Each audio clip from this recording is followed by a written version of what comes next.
The cry in the dark. The distress signal arrived at 0300 hours, station time. Lieutenant Petrovas was halfway through her cold coffee when every console on the Meridian Station operations deck erupted in amber light. She set the mug down slowly, the way soldiers learn to move when their instincts scream but their training holds. "Source," she called out. Ensign Deiko Ibarra pulled up the coordinates on the central display. His fingers moved fast, then stopped. "Sector 9, ma'am." The Hollow Belt. Nobody went to the Hollow Belt. It was a graveyard of dead moons and drifting wreckage from the fracture wars, 3 centuries old.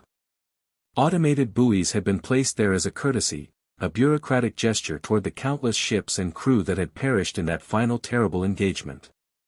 The signal was coming from one of those buoys. "It's looping," Deiko said quietly. "Standard distress pattern."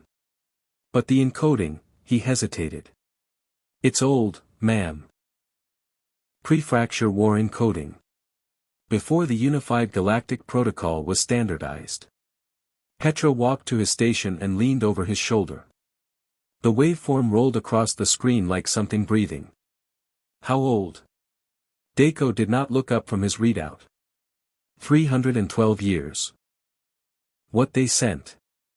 The Heron, a mid-range response frigate with a crew of 11, was dispatched within the hour. Commander Elia Moro sat in the command chair and watched the hollow belt materialize on the view screen, gray and vast and utterly still, the way dead places always are. "Signal lock," said her pilot, Sergeant Hoban Tress. 1 kilometer ahead. "I'm reading a buoy, but," he paused, working his jaw like a man tasting something wrong. "There's mass behind it. A large mass." "How large?" "I'm still," he tapped the console twice and went pale. "Commander, it's the size of a moon." It was not a moon. As they closed the distance and the hull lamps swept forward, the shape emerged from the darkness piece by piece, a vessel, but one so enormous it did not register as a vessel at first, it registered as a landscape. Towers and trenches ran across its hull. Whole ecosystems of metal and crystal had formed along its surface over centuries. What had once been smooth paneling was now geological, layered, alien in its patience. Elia recognized the ship class from her history exams. A Selim-class generation vessel. Built before the Fracture War. Designed to carry 200,000 colonists. "The name on the hull," she said, barely breathing. "Read it." Hoban zoomed in. The letters were ancient, eroded, but still visible beneath 3 centuries of space dust and time. "The Patience."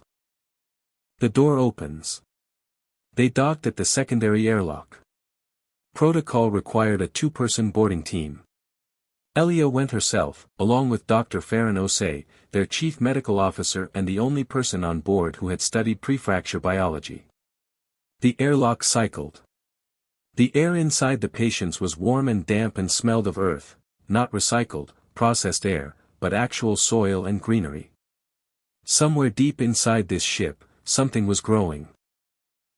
The corridor lights flickered on as they entered, automated systems responding to their presence, systems that had been waiting for exactly this moment. They found the bridge after 20 minutes of walking through silent corridors. They found the crew after 21.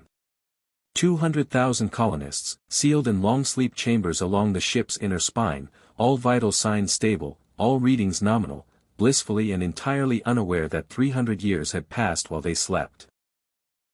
They had departed before the Fracture War. They had slept through it. Through the aftermath, the reconstruction, the founding of the Galactic Compact, the colonization of 47 new worlds, the development of 4 distinct alien diplomatic treaties. They had left behind a galaxy at war. They were returning to one they had never seen. Farron stood in the center of the chamber and turned slowly, her lamp sweeping across row after row of sleeping faces.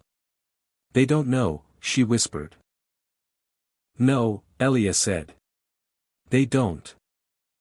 What terrified the galaxy? The emergency galactic broadcast went out within 6 hours of the Heron's report. Not because the patience was dangerous. Not because the colonists were hostile, or the ship was armed, or any threat had been made. The galaxy had faced all of those before and weathered them. The galaxy was terrified for an entirely different reason. The patience had been bound for the Kalan system. A star system that, 300 years ago, had been an uninhabited cluster of rocky planets, chosen for settlement precisely because it was empty. The Kalan system was no longer empty. In 3 centuries, the colony world of Kalan 4 had become home to 4.2 billion people. Cities sprawled across its continents. Orbital stations ringed it like jewelry. It was one of the great success stories of the post-fracture era. And aboard the Patience, 200,000 colonists were now waking up.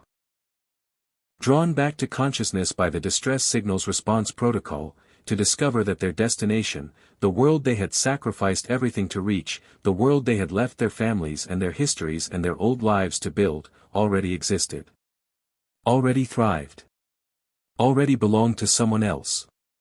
The first colonist to fully wake was a man named Aldrich Son.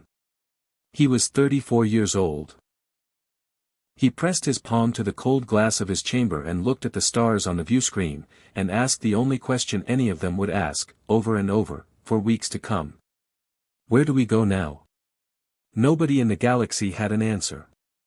And the silence of that absence, the silence of 2 billion people in 47 worlds, and every diplomat and senator and admiral suddenly confronted with 200,000 people who had a legal claim, a moral claim, a human claim to a world that could not be given back, was louder than any distress signal ever sent.